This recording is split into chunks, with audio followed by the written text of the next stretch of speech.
અમરેલીની Thebi dam હેઠળની નદીમાંથી લાશ મળી આવી.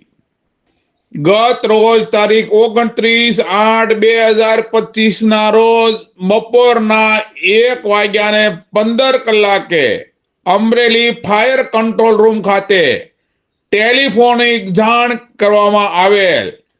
કે અમરેલી શહેરના લીલાનગર વિસ્તારમાં આવેલ રેલવે પુલ નીચે ઠેબી ડેમ નદીના ભાગમાં કોઈ અજાણી વ્યક્તિ ડૂબી ગયેલી છે. ઘટનાની જાણ થતા જ અમરેલીના ઇન્ચાર્જ ફાયર ઓફિસર SP સરતેજાની આગેવાની હેઠળ અમરેલી ફાયર એન્ડ ઇમરજન્સી સર્વિસની ટીમ ઘટના સ્થળ પર પહોંચી અને અંદાજિત 5 કલાકની ભારે જહેમત બાદ ડૂબી ગયેલ વ્યક્તિનું રેસ્ક્યુ કરી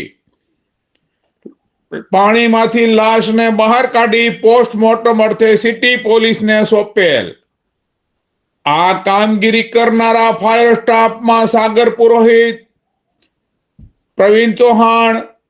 ભગવતસિંહ ગોહિલ, ઋત્વિક ભીમાણી,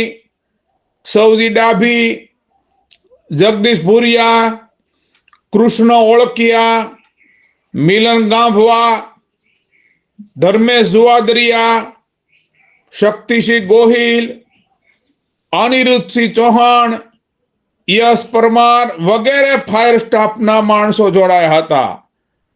અને આ સફળ રેસ્ક્યુ કામગીરી કરી અમદાવાદ ખાતે રહેતા 35 વર્ષીય હરેશભાઈ ભાટીની ડેડ બોડી પાણીમાંથી 5 કલાકની